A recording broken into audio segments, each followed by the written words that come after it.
Chapter 30.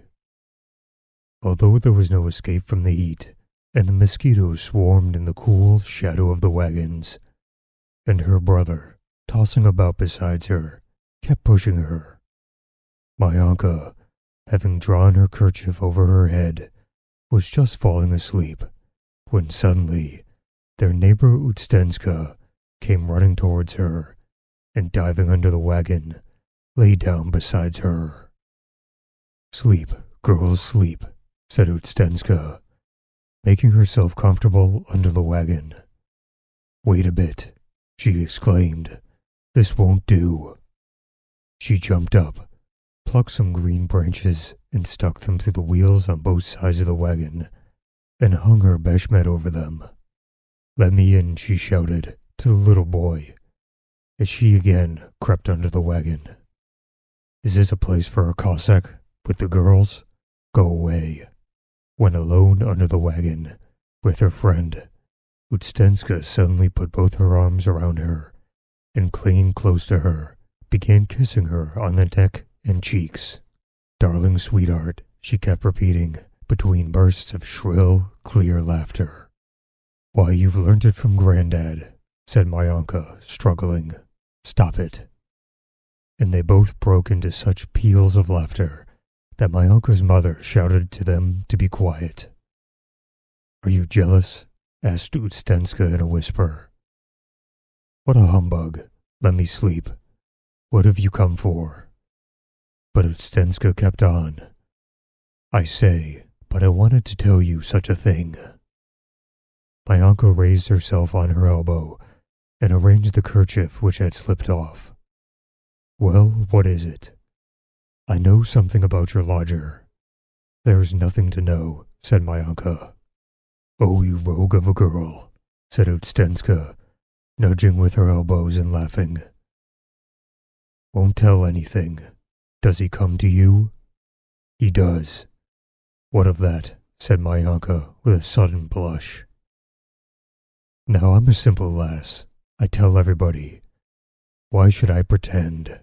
said Utstenska, and her bright, rosy face suddenly became pensive. "Whom do I hurt? I love him. That's all about it." "Grandad, you mean?" "Well, yes." "And the sin?"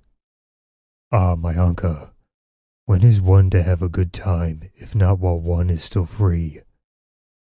When I marry a Cossack, I shall bear children and shall have cares.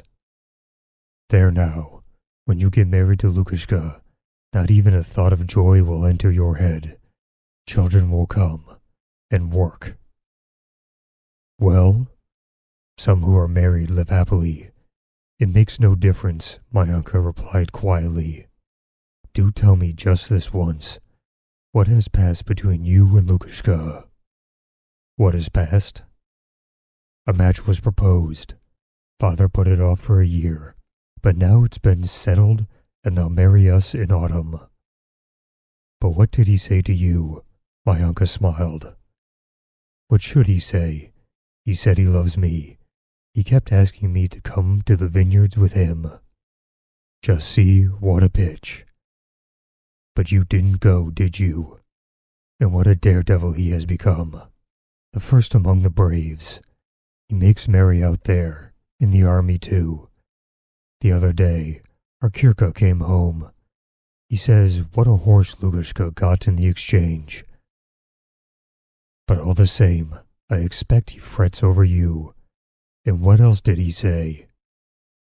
"Must you know everything?" said my uncle, laughing. "One night he came to my window tipsy, and asked me to let him in." "And you didn't let him?" "Let him indeed. Once I have said a thing, I keep to it firm as a rock," answered my uncle seriously. "A fine fellow. If he wanted her, no girl would refuse him." "Well, let him go to the others," replied my uncle proudly. "Don't you pity him?" "I do pity him, but I'll have no nonsense. It is wrong." Utstenska suddenly dropped her head on her friend's breast, seized hold of her, and shook with a smothering laughter.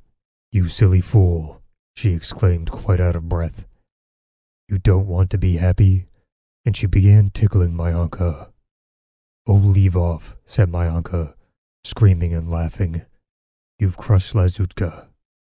Hark at those young devils, quite frisky.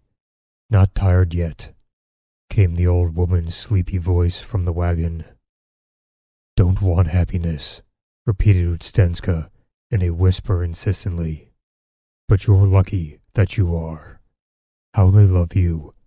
You are so crusty, and yet they love you. Ah, if I were in your place, I'd soon turn to the lodger's head. I noticed him when you were at our house.